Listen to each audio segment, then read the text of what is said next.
How to stick with good habits. Every day, 1993.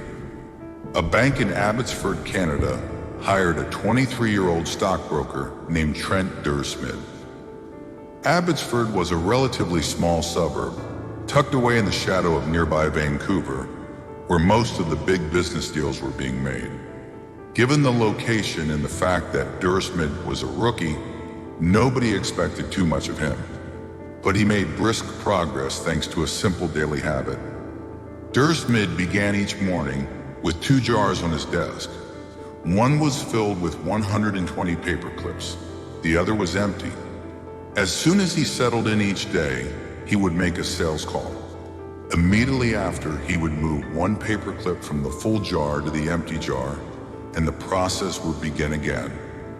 Every morning, I would start with 120 paper clips in 1 jar, and I would keep dialing the phone until I had moved them all to the second jar, he told me. Within 18 months, Dursmid was bringing in $5 million to the firm. By age 24, he was making $75,000 per year, the equivalent of $125,000 today. Not long after, he landed a 6-figure job with another company. I like to refer to this technique as the paperclip strategy, and over the years, I've heard from readers who have employed it in a variety of ways. One woman shifted a hairpin from one container to another whenever she wrote a page of her book. Another man moved a marble from one bin to the next after each set of push-ups. Making progress is satisfying, and visual measures like moving paper clips or hairpins or marbles provide clear evidence of your progress. As a result, they reinforce your behavior and add a little bit of immediate satisfaction to any activity. Visual measurement comes in many forms: food journals, workout logs, loyalty punch cards, the progress bar on a software download, even the page numbers in a book. But perhaps the best way to measure your progress is with a habit tracker. How to keep your habits on track. A habit tracker is a simple way to measure whether you did a habit. The most basic format is to get a calendar and cross off each day you stick with your routine. For example, if you meditate on Monday, Wednesday, and Friday, each of those dates gets an X. As time rolls by, the calendar becomes a record of your habit streak. Countless people have tracked their habits, but perhaps the most famous was Benjamin Franklin. Beginning at age 20, Franklin carried a small booklet everywhere he went and used it to track 13 personal virtues. This list included goals like lose no time, be always employed in something useful, and avoid trifling conversation. At the end of each day, Franklin would open his booklet and record his progress. Jerry Seinfeld reportedly uses a habit tracker to stick with his streak of writing jokes. In the documentary Comedian, he explains that his goal is simply to never break the chain of writing jokes every day. In other words, he is not focused on how good or bad a particular joke is, or how inspired he feels. He is simply focused on showing up and adding to his streak. Don't break the chain is a powerful mantra. Don't break the chain of sales calls and you'll build a successful book of business. Don't break the chain of workouts and you'll get fit faster than you'd expect. Don't break the chain of creating every day and you will end up with an impressive portfolio. Habit tracking is powerful because it leverages multiple laws of behavior change. It simultaneously makes a behavior obvious, attractive, and satisfying. Let's break down each one. Benefit #1. Habit tracking is obvious. Recording your last action creates a trigger that can initiate your next one. Habit tracking naturally builds a series of visual cues, like the streak of X's on your calendar or the list of meals in your food log. When you look at the calendar and see your streak, you'll be reminded to act again. Research has shown that people who track their progress on goals like losing weight, quitting smoking, and lowering blood pressure are all more likely to improve than those who don't. One study of more than 1,600 people found that those who kept a daily food log lost twice as much weight as those who did not. The mere act of tracking a behavior can spark the urge to change it. Habit tracking also keeps you honest. Most of us have a distorted view of our own behavior. We think we act better than we do. Measurement offers one way to overcome our blindness to our own behavior and notice what's really going on each day. One glance at the paper clips in the container and you immediately know how much work you have or haven't been putting in. When the evidence is right in front of you, you're less likely to lie to yourself. Benefit #2. Habit tracking is attractive. The most effective form of motivation is progress. When we get a signal that we are moving forward, we become more motivated to continue down that path. In this way, habit tracking can have an addictive effect on motivation. Each small win feeds your desire. This can be particularly powerful on a bad day. When you're feeling down, it's easy to forget about all the progress you have already made. Habit tracking provides visual proof of your hard work, a subtle reminder of how far you've come. Plus, the empty square you see each morning can motivate you to get started because you don't want to lose your progress by breaking the streak. Benefit #3. Habit tracking is satisfying. This is the most crucial benefit of all. Tracking can become its own form of reward. It is satisfying to cross an item off your to-do list, to complete an entry in your workout log, or to mark an X on the calendar. It feels good to watch your results grow the size of your investment portfolio, the length of your book manuscript, and if it feels good, then you're more likely to endure.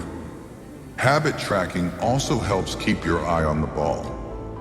You're focused on the process rather than the result. You're not fixated on getting six-pack abs. You're just trying to keep the streak alive and become the type of person who doesn't miss workouts. In summary, habit tracking, 1, creates a visual cue that can remind you to act. 2, is inherently motivating because you see the progress you are making and don't want to lose it. And 3, feels satisfying whenever you record another successful instance of your habit. Furthermore, habit tracking provides visual proof that you are casting votes for the type of person you wish to become, which is a delightful form of immediate and intrinsic gratification. You may be wondering, if habit tracking is so useful, why have I waited so long to talk about it? Despite all the benefits, I've left this discussion until now for a simple reason. Many people resist the idea of tracking and measuring. It can feel like a burden because it forces you into two habits: the habit you're trying to build and the habit of tracking it. Counting calories sounds like a hassle when you're already struggling to follow a diet. Writing down every sales call seems tedious when you've got work to do. It feels easier to say, "I'll just eat less," or "I'll try harder," or "I'll remember to do it." People inevitably tell me things like, "I have a decision journal, but I wish I used it more." Or, "I recorded my workouts for a week, but then quit." I've been there myself. I once made a food log to track my calories. I managed to do it for one meal and then gave up. Tracking isn't for everyone, and there is no need to measure your entire life. But nearly anyone can benefit from it in some form, even if it's only temporary. What can we do to make tracking easier? First, whenever possible, measurement should be automated. You'll probably be surprised by how much you're already tracking without knowing it. Your credit card statement tracks how often you go out to eat. Your Fitbit registers how many steps you take and how long you sleep. Your calendar records how many new places you travel to each year. Once you know where to get the data, add a note to your calendar to review it each week or each month, which is more practical than tracking it every day. Second, manual tracking should be limited to your most important habits. It is better to consistently track one habit than to sporadically track 10. Finally, record each measurement immediately after the habit occurs. The completion of the behavior is the cue to write it down. This approach allows you to combine the habit stacking method mentioned in Chapter 5 with habit tracking. The habit stacking habit tracking formula is, after current habit, I will track my habit. After I hang up the phone from a sales call, I will move one paperclip over. After I finish each set at the gym, I will record it in my workout journal. After I put my plate in the dishwasher, I will write down what I ate. These tactics can make tracking your habits easier. Even if you aren't the type of person who enjoys recording your behavior, I think you'll find a few weeks of measurements to be insightful. It's always interesting to see how you've actually been spending your time. That said, every habit streak ends at some point, and more important than any single measurement is having a good plan for when your habits slide off track. How to recover quickly when your habits break down. No matter how consistent you are with your habits, it is inevitable that life will interrupt you at some point. Perfection is not possible. Before long, an emergency will pop up. You get sick, or you have to travel for work, or your family needs a little more of your time. Whenever this happens to me, I try to remind myself of a simple rule: never miss twice. If I miss one day, I try to get back into it as quickly as possible. Missing one workout happens, but I'm not going to miss 2 in a row. Maybe I'll eat an entire pizza, but I'll follow it up with a healthy meal. I can't be perfect, but I can't avoid a second lapse. As soon as one streak ends, I get started on the next one. The first mistake is never the one that ruins you. It is the spiral of repeated mistakes that follows. Missing once is an accident. Missing twice is the start of a new habit. This is a distinguishing feature between winners and losers. Anyone can have a bad performance, a bad workout, or a bad day at work. But when successful people fail, they rebound quickly. The breaking of a habit doesn't matter if the reclaiming of it is fast. I think this principle is so important that I'll stick to it, even if I can't do a habit as well or as completely as I would like. Too often, we fall into an all-or-nothing cycle with our habits. The problem is not slipping up. The problem is thinking that if you can't do something perfectly, then you shouldn't do it at all. You don't realize how valuable it is to just show up on your bad or busy days. Lost days hurt you more than the successful days help you. If you start with $100, then a 50% gain will take you to $150. But you only need a 33% loss to take you back to $100. In other words, avoiding a 33% loss is just as valuable as achieving a 50% gain. As Charlie Munger says, the first rule of compounding: never interrupt it unnecessarily. This is why the bad workouts are often the most important ones. Sluggish days and bad workouts maintain the compound gains you accrued from previous good days. Simply doing something, 10 squats, 5 sprints, a push-up, anything really, is huge. Don't put up a 0. Don't let losses eat into your compounding. Furthermore, it's not always about what happens during the workout. It's about being the type of person who doesn't miss workouts. It's easy to train when you feel good, but it's crucial to show up when you don't feel like it, even if you do less than you hope. Going to the gym for 5 minutes may not improve your performance, but it reaffirms your identity.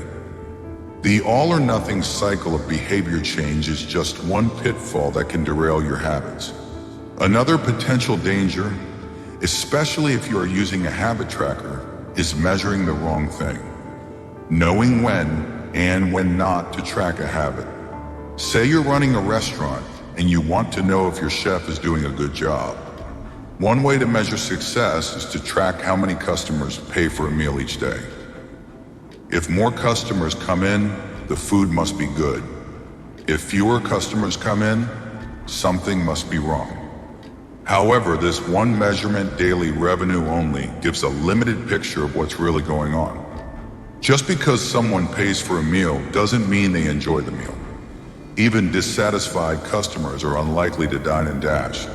In fact, if you're only measuring revenue, the food might be getting worse, but you're making up for it with marketing or discounts or some other method.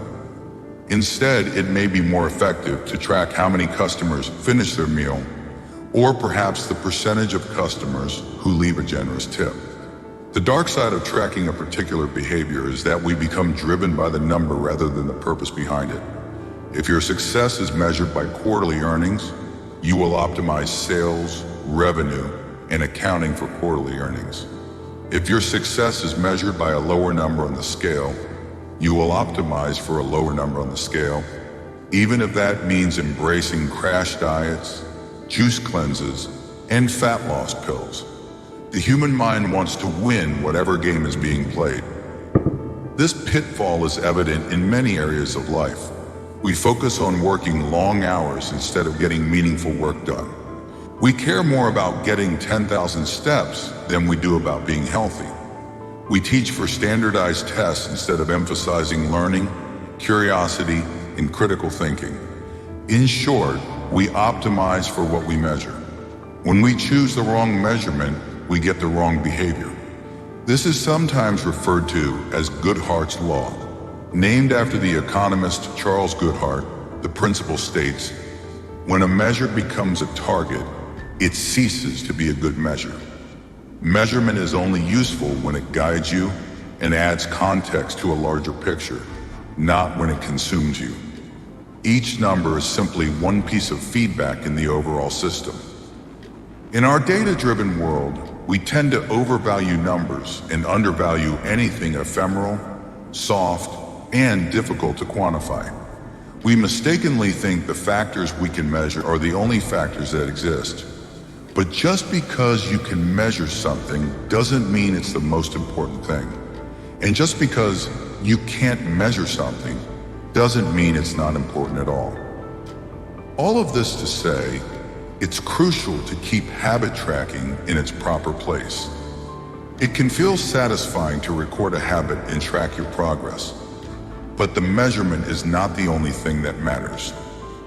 Furthermore, there are many ways to measure progress, and sometimes it helps to shift your focus to something entirely different. This is why non-scale victories can be effective for weight loss. The number on the scale may be stubborn, so if you focus solely on that number, your motivation will sag.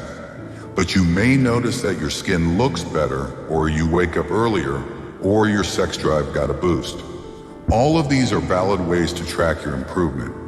If you're not feeling motivated by the number on the scale, perhaps it's time to focus on a different measurement, one that gives you more signals of progress. No matter how you measure your improvement, habit tracking offers a simple way to make your habits more satisfying. Each measurement provides a little bit of evidence that you're moving in the right direction and a brief moment of immediate pleasure for a job well done. Chapter Summary. One of the most satisfying feelings is the feeling of making progress. A habit tracker is a simple way to measure whether you did a habit, like marking an X on a calendar. Habit trackers and other visual forms of measurement can make your habits satisfying by providing clear evidence of your progress. Don't break the chain. Try to keep your habit streak alive.